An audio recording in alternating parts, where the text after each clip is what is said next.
Il y a plus de 200 ans, Ernest Hoffmann écrivait une histoire troublante. L'histoire d'un homme qui ne sait plus si ce qu'il voit est réel. Une silhouette inquiétante qui hante son enfance, un regard vide qui l'obsède, une femme belle, parfaite, mais qui n'est peut-être qu'un simulacre. À l'époque, on parlait de fantastique. Aujourd'hui, nous pourrions presque parler d'anticipation. Car nous aussi, nous doutons. Les visages sur nos écrans sont-ils réels ou générés par intelligence artificielle? La voix que nous entendons appartient-elle à une personne ou à un algorithme? Et si l'homme sable n'était pas seulement un conte étrange, mais une prophétie? Nathaniel, le personnage principal de l'homme sable, a grandi avec une peur terrible, celle du Sandman, l'homme sable, ce monstre légendaire qui jette du sable dans les yeux des enfants pour les arracher. Mais pour lui, ce n'est pas qu'un conte. Dans son enfance, il a été marqué par la figure de Coppelius, un étrange alchimiste qui venait souvent chez son père pour tenter des expériences secrètes. Un soir, Nathaniel surprend une scène terrifiante. Coppelius, comme possédé, semble vouloir arracher les yeux de son père. Son père va mourir peu après. Des années plus tard, il croit reconnaître Coppelius sous un autre nom, Coppola, un marchand d'optique ambulant. Coïncidence, hallucination, peu à peu la peur refait surface. Nathaniel se confie à son professeur de physique, un esprit rationnel qui tente de le ramener à la réalité. Coppola n'est qu'en fait qu'un simple vendeur de lunettes, rien de plus. Tout le reste n'est qu'une illusion créée par ses propres obsessions. Mais le doute persiste. Et puis, il y a Olympia, une femme mystérieuse, silencieuse, parfaite, trop parfaite. Nathaniel en tombe follement amoureux. Mais Olympia n'est pas une femme. C'est une poupée mécanique, une illusion, une automate. Quand la vérité éclate, son esprit tout entier s'effondre.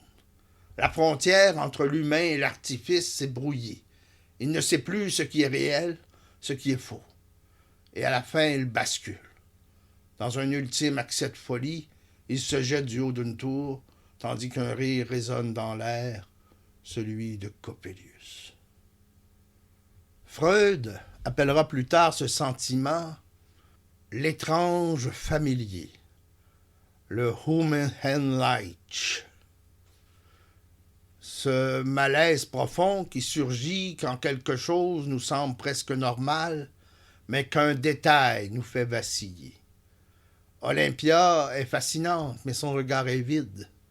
Elle est belle, mais absente.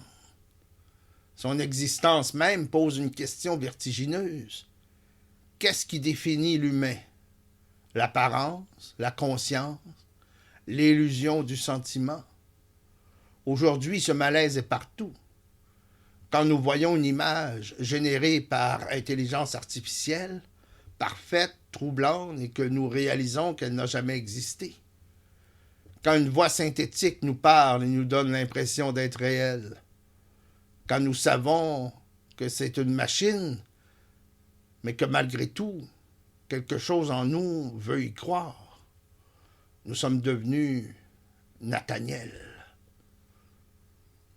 Hoffmann écrivait au début du 19e siècle, alors que l'Europe était fascinée par les automates, des poupées mécaniques capables d'écrire, de jouer de la musique et d'imiter la vie.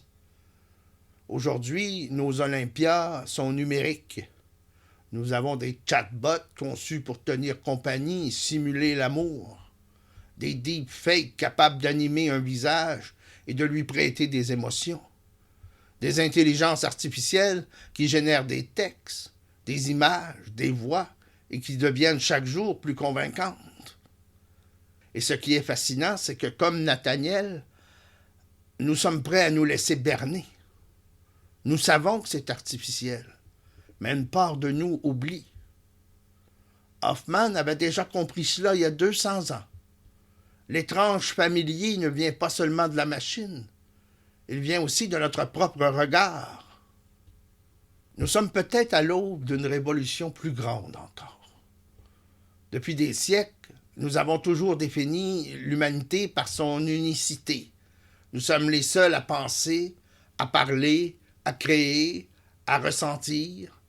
Mais si demain, des humanoïdes dotés d'intelligence artificielle pouvaient imiter tout cela, que resterait-il de notre singularité?